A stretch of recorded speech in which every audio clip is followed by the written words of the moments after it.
Coconut oil is poison, and you should not eat it because it will cause heart disease. That's what Professor Karen Michaels of Harvard gained notoriety with saying last week.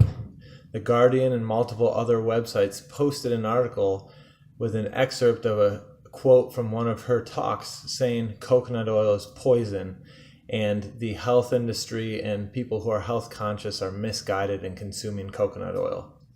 Karen Michaels is wrong, and she's just perpetuating a myth that the food industry and the media want you to believe so that you buy into their garbage, become unhealthy and sick, and feed into the medical model. I'll explain more in the video. I'm Dr. John Bartemus, and I'm putting the pieces together to help you live a life at optimal.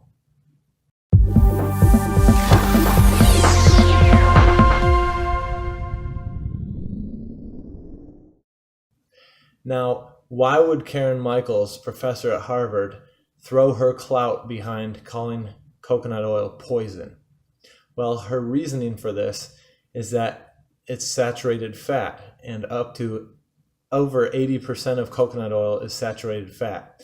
So her reasoning is that saturated fat increases LDL, or bad cholesterol, which increases cardiovascular disease and is going to kill you by heart disease or stroke.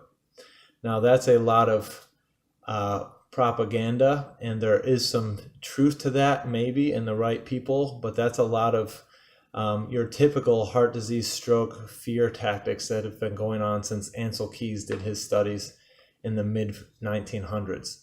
Now, saturated fat does raise LDL, that is true, but LDL, or low-density lipoprotein, is an essential lipoprotein. We cannot live without LDL. LDL is called bad cholesterol because its function is to take cholesterol from the liver and deliver it to the periphery, say to the arteries when they're inflamed, to help deal with the inflammation. But just like HDL, the good cholesterol, it's considered good because it pulls cholesterol from the vessels and takes it to the liver to be metabolized. Neither is good or bad. They're both essential. We can't live without either of them. So we need LDL, and we need things that provide LDL for us. Coconut oil is one of those things. So coconut oil is not poison because it's a source of LDL.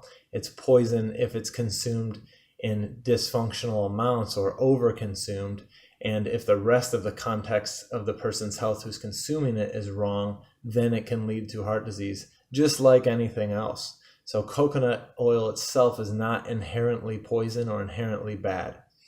Studies have shown that saturated fat itself isn't even inherently bad. Again, it's necessary, but high saturated fat in the context of a high carbohydrate, high sugar, typical American diet will increase LDL and increase cardiovascular risk.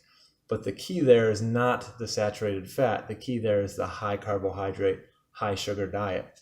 So studies looking at a low carbohydrate, low sugar diet with saturated fat intake being higher show no increased risk of heart disease or stroke, especially if that saturated fat is paired with high or robust amounts of omega-3 fatty acids or fish oils, which are anti-inflammatory.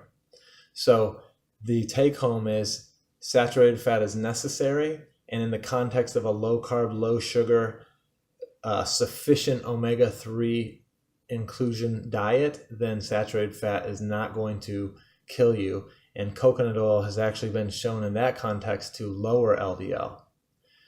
In the articles, they also quoted her as saying that coconut oil has no health benefits whatsoever. Well, that is just wrong.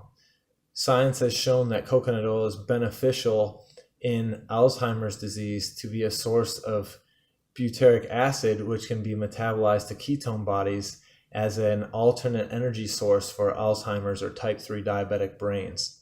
So there's a benefit right there.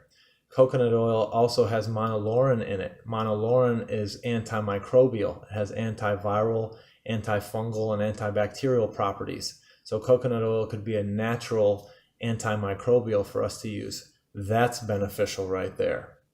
So coconut oil definitely has health benefits and is not poison.